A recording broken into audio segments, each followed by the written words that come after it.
Отця і Сина, і Святого Духа,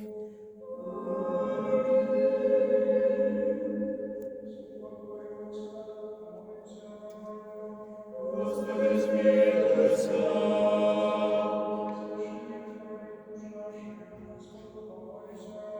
Господи, змилуйся.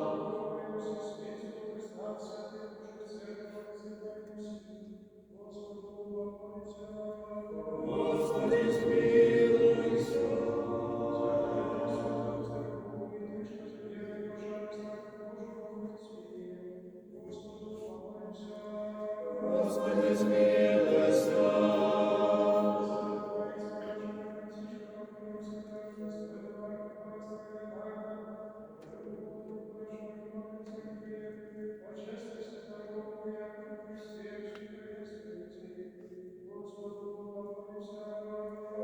Господи, змилуйся.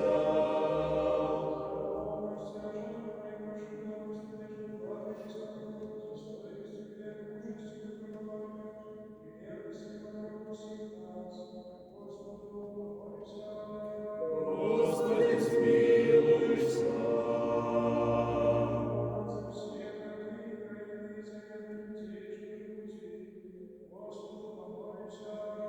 Господи, змилуйся.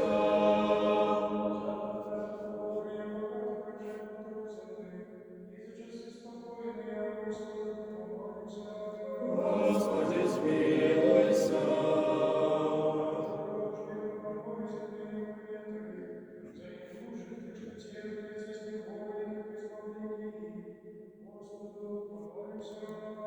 Господи, змилуйся.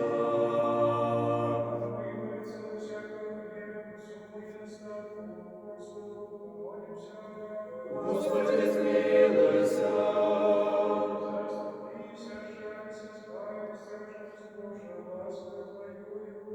Господи, змилуйся.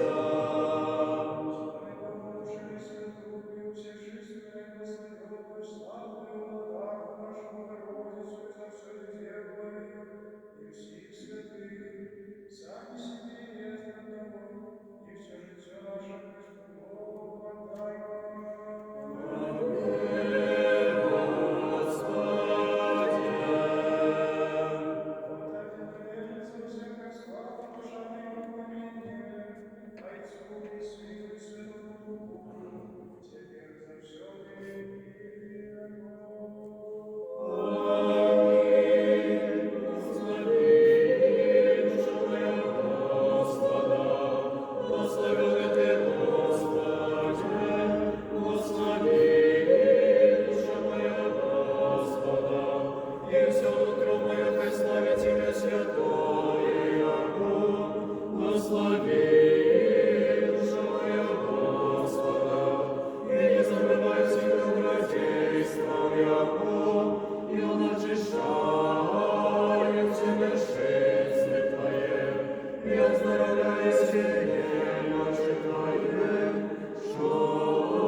переживали Христе Боже смертю знищивши смерть, блаженний крой сил, ровним славою Отцу і Святому Духу звав нас.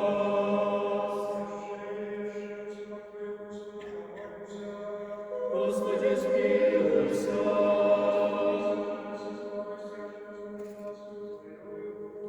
Господи, змилуйся.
спокуси мене слабих, покаліпи колбаки того, хто має відень, і шлягає прийдельським стоїть.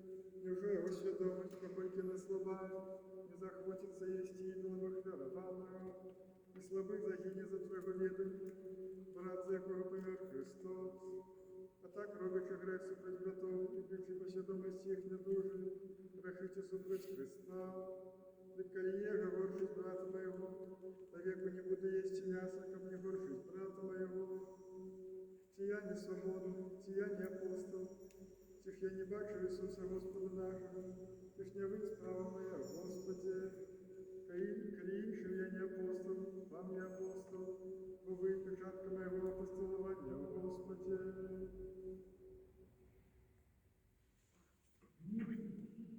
И Твоему Духу, аллилуйя, аллилуйя, аллилуйя.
козлов полевых, тады скажа обладатель Ликия по правый бок от его, придите, благословенные ойца моего, примите успадшего молодавства, уготованное вам от створения свету. Бо был голодный я, и вы дали мне есть, был сосмаглый, и вы напоили меня, был подорожный, и вы приняли меня, был голый, и вы одели меня, был хворый, и вы наведали меня, в темнице был, и вы пришли до меня. Тады праведники скажут его отказ: Господи, коли мы бачили Тебя голодного и накормили, альбо сосмаглого и напоили, коли ж не бачили Тебя пришлого и приняли, альбо голодного и одели, коли ж не бачили Тебя ворога, альбо в темнице и пришли до Тебе. А царь скажет ему отказ: правду кажу вам, то я, что зрабили вы одному с братом моих меньших, мне зрабили. Тады скажи ты, какие по левый бок, идите от меня, проклятые, в огонь вечный, уготованный дьяволу и анgelам его. Бо был голодный я, и вы не дали мне есть, был сосмаглый, и вы не напоили меня, был пришли, и не приняли меня, был голый, и не одели меня, был хворый, был в веснице, в темнице, и вы не наведали меня. Тогда яны скажете ему отказ: Господи, коли мы бачили Тебя голодного, альбо сосмаглого, альбо пришлого, альбо голого, альбо хворого, альбо в темнице,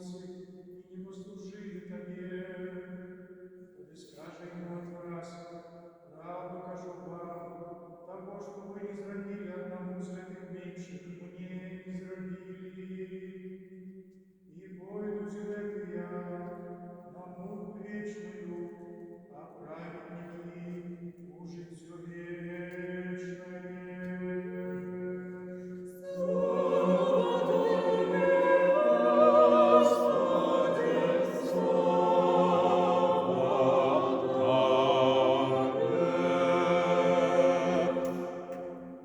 Ім'я Отця і Сина і Святого Духа.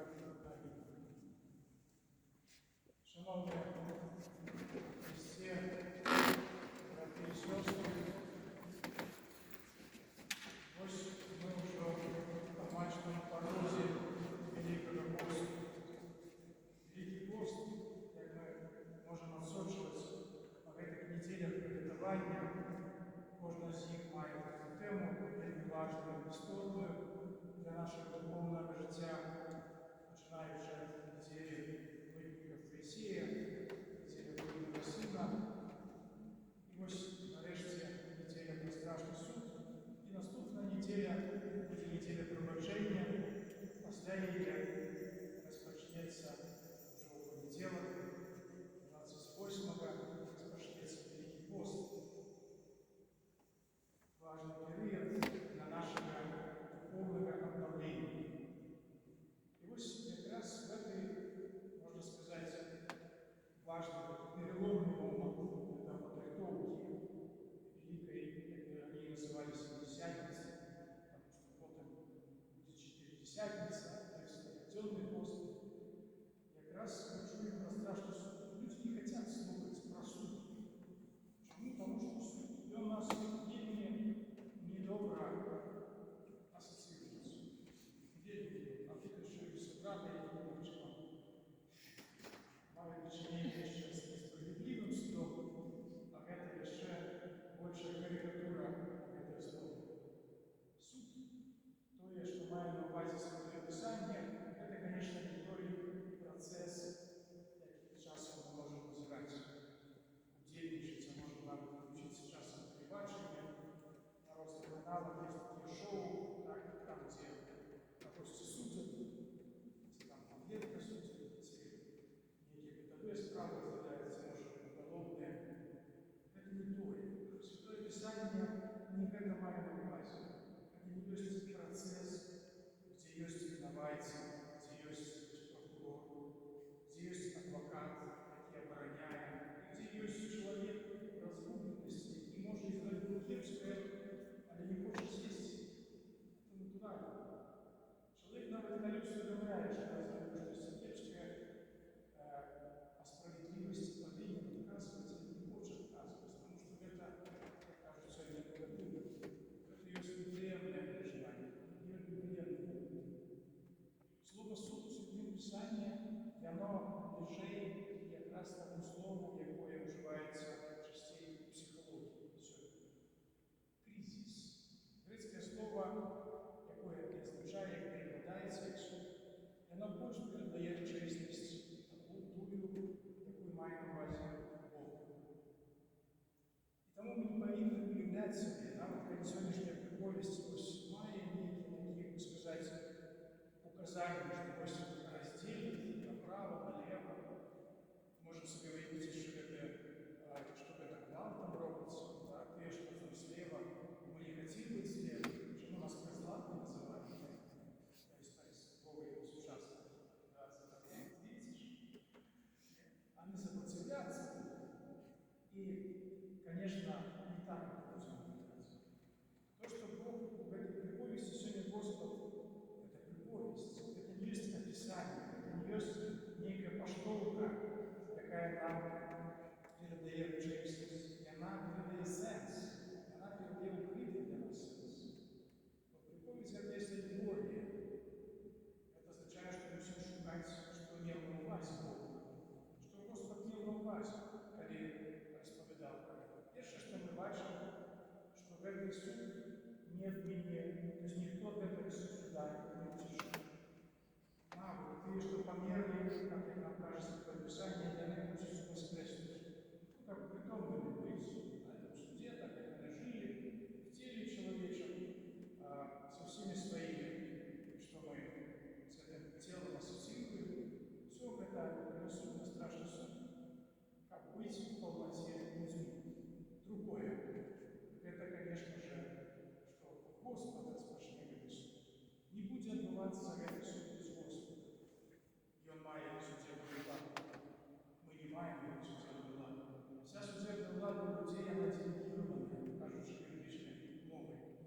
яны атрымалі гэта удовольствие, нават дзяржава калі лічыць сябе крыніцай заканадаўства, то гэта, конечно, яны маюць гэтыя паўнамоцтвы делегіраваны.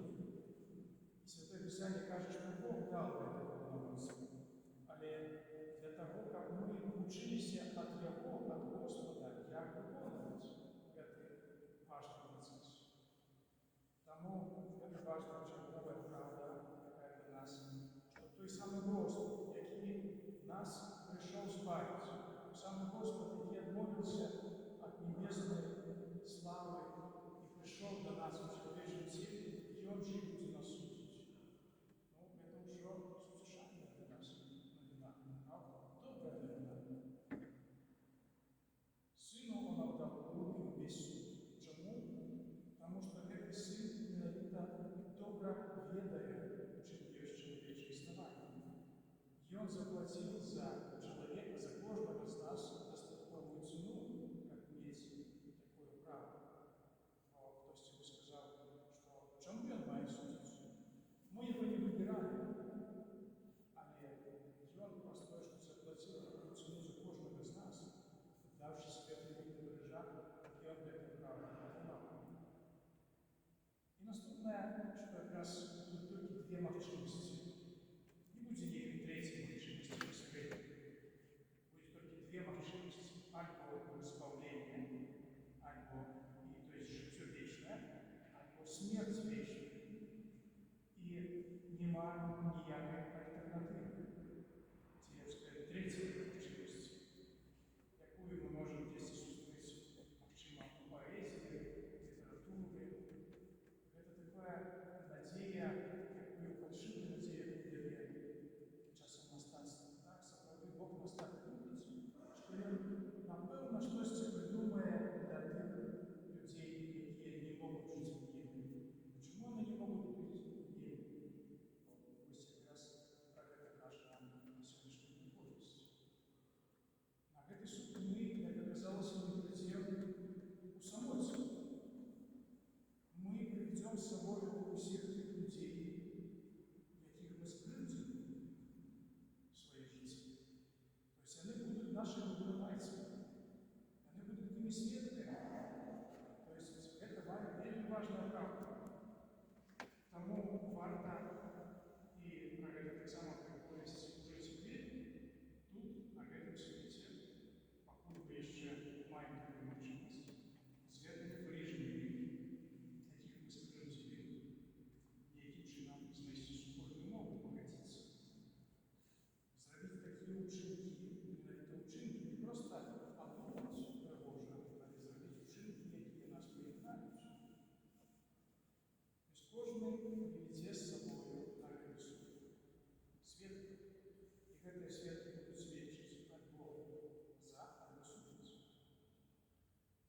І нарэшце, чаму гэты суд страшны?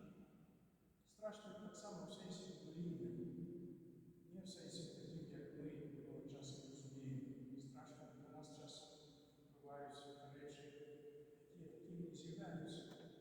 Чого діти бояться? Діти бояться землі. А я не страшно, на самой справе. Чого ще люди бояться? Коронавірусу бояться, правильно? Але нельзя говорить, что коронавирус может нас убить навечно. Ну так, може сьогодні забрати чоловіку життя. Гэта життя на гэтым свеце. Але ці може забрати життя вічне?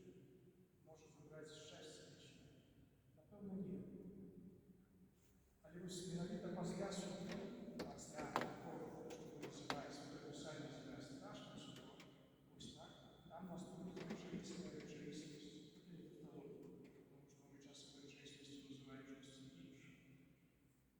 Тое, што на самой справе будзе адпавядаць нашай прыродзе, наколькі вы прыгатаваліся да гэтай вечнасці.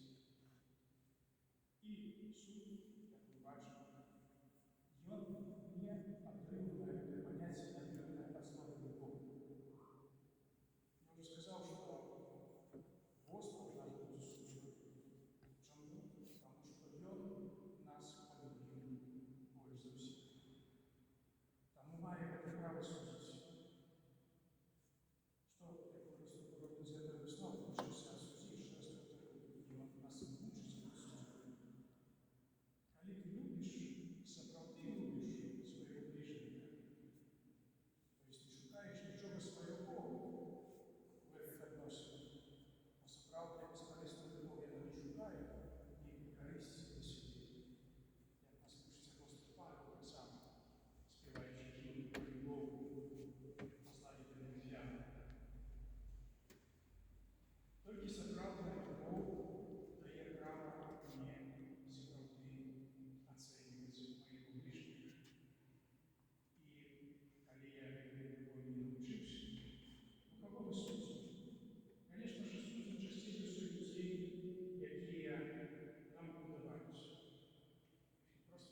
самий, як кажуть, фундаментальний голод правди, голод тої милосердності Божої, яким ключить сьогоднішній світ.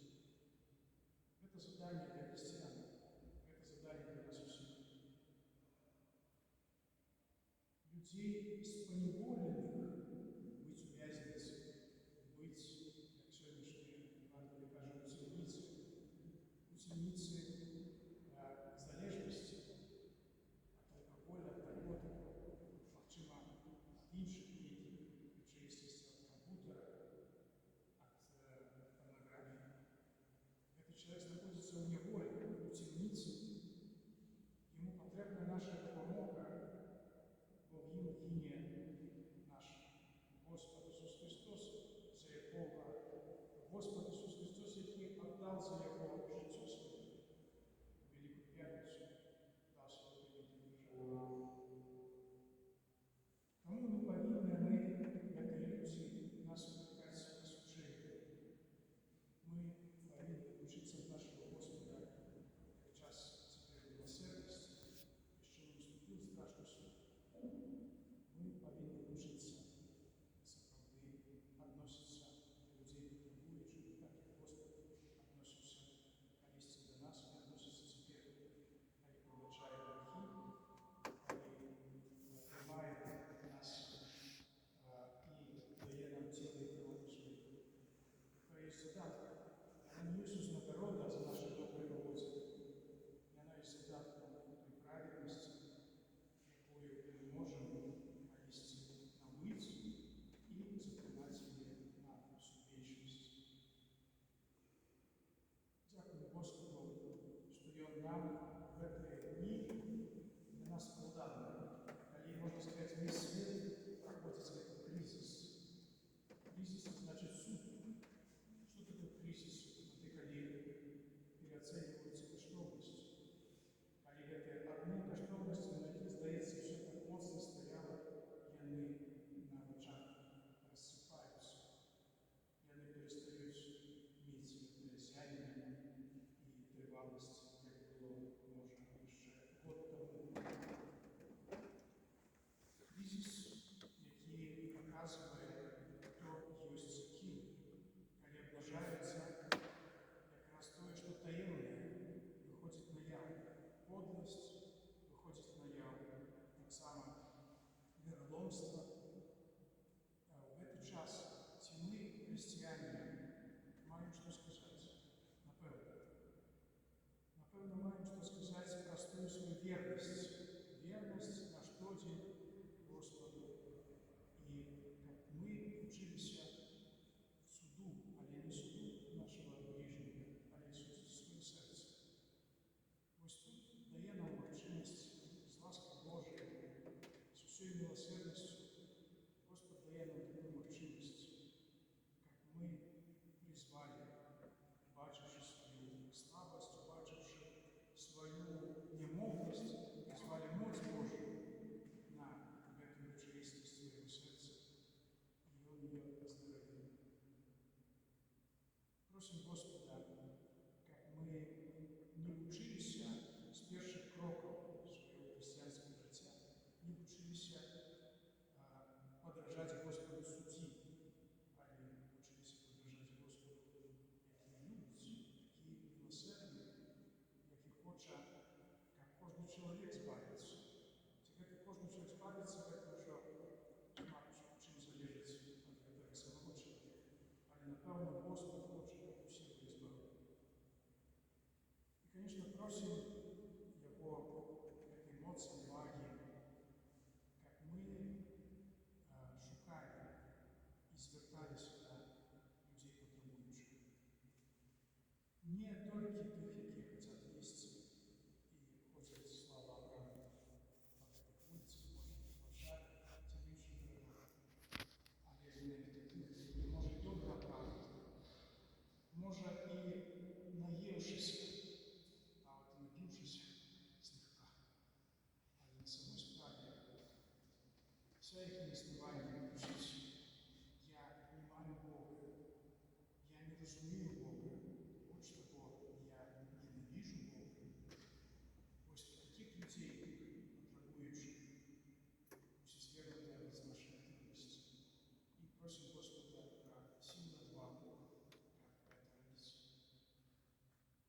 конечно, молимся за светлое, так, наша такая миссия христианской церкви, быть посредниками исполнения для католических свет, какие все глубее погружается в зло. И это правда. Кепсько здає той экзамен, той кризис проходить.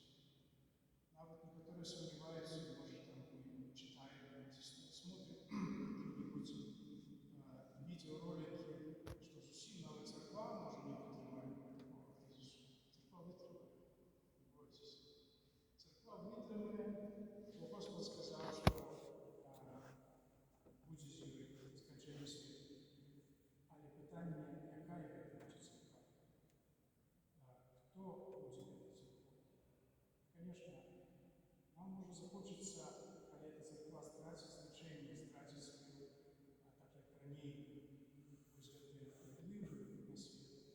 Нам захочеться в этой церкви трошки віддалитися, так как бы посоромиться її, що ось вона така слаба, що її проігрували в этих дискуссиях с языческим светом. Узгадаем тогда Великую Пятницу, что наш Господь, судья, был напряжен, и нам сдавалось, что Россия проиграл. И он все стратил. Все его отвернулись, только маленькая решта осталась от него. Был такой час.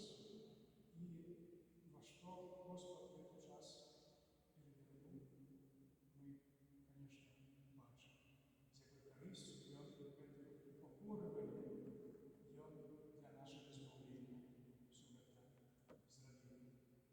Дякую за этот суд, за его всемогутность, навіть з такого понижения вывести добро. И, конечно, молимся за наших ближних, близких, які поддались искусу, отошли от Господа, як навчимо перечекати, а може зовсім вибрати інші можливості. Амінь.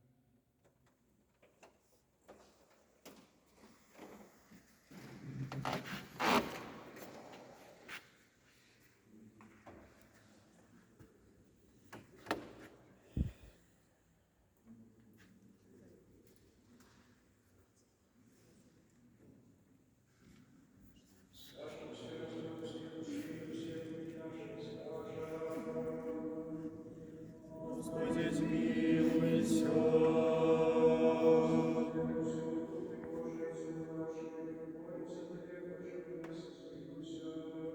Господи, змилуйся.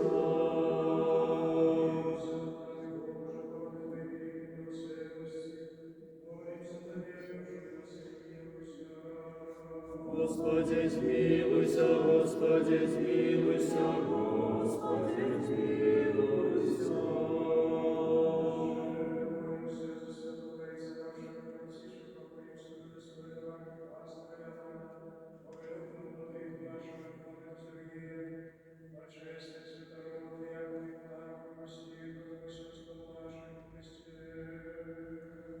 Господи, змилуйся, Господи, змилуйся, Господи, змилуйся.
Богомся, жодна країна наша Білорусі, дійсно, заснувайте мир радався, творити святиці Дух, і всіх вас, православних християн, а исполнить Господь Богу в своем благодарстве на все часы, и теперь за все.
Господи, змилуйся.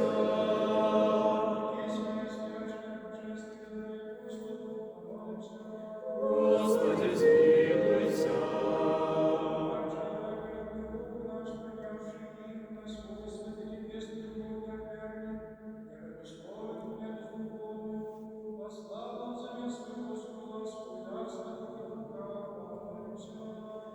Господи, змилуйся.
свет збавить грешников, среди яких я самый перший.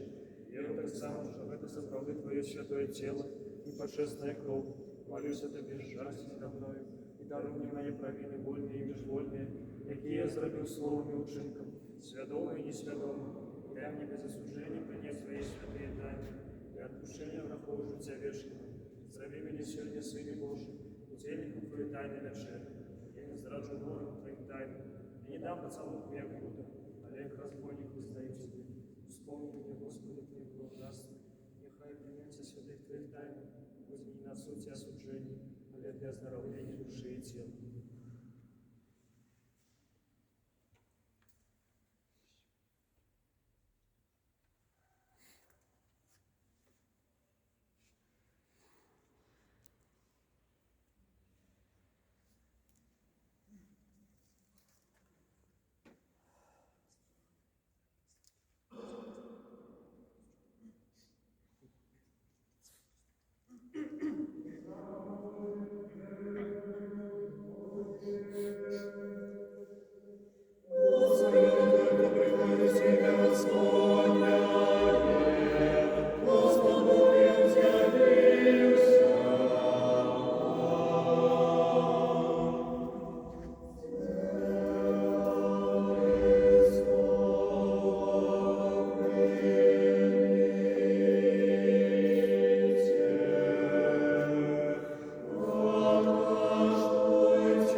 нас, якие спотеемся на тебе.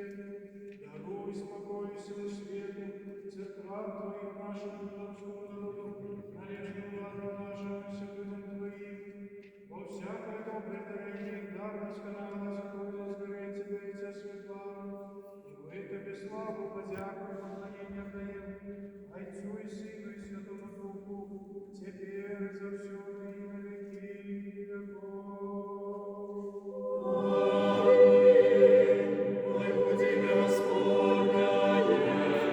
Господи,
Jeszcze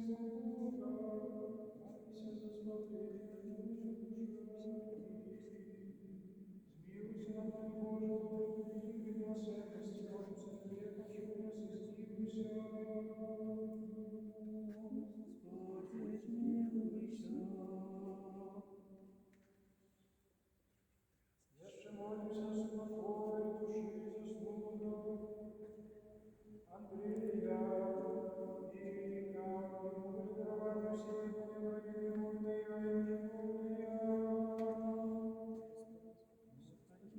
Господи, смилуйся.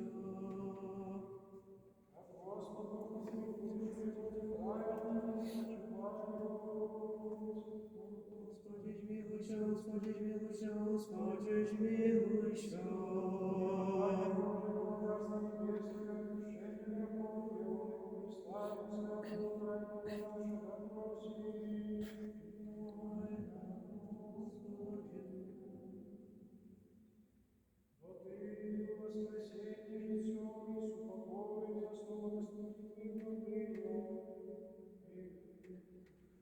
Христе Боже наш, и мы Тебе славу даем, воздействуем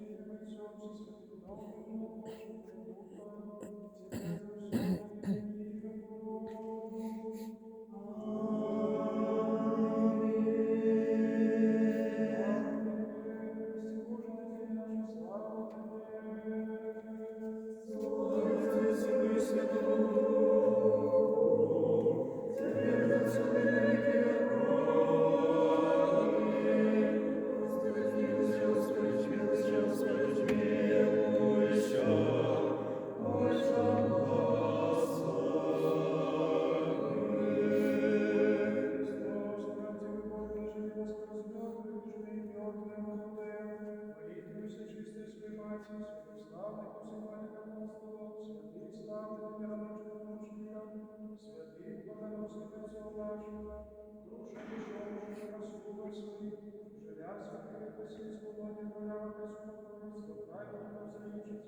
над нами все не возьмется избавить нас, Твой добрый и человек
откинул меня грешного, але коли ж удостоенным быть удельником Твоих святостей. Дякую Тебе, Ты удостоил меня принять мои святые дары, але человека любого дару,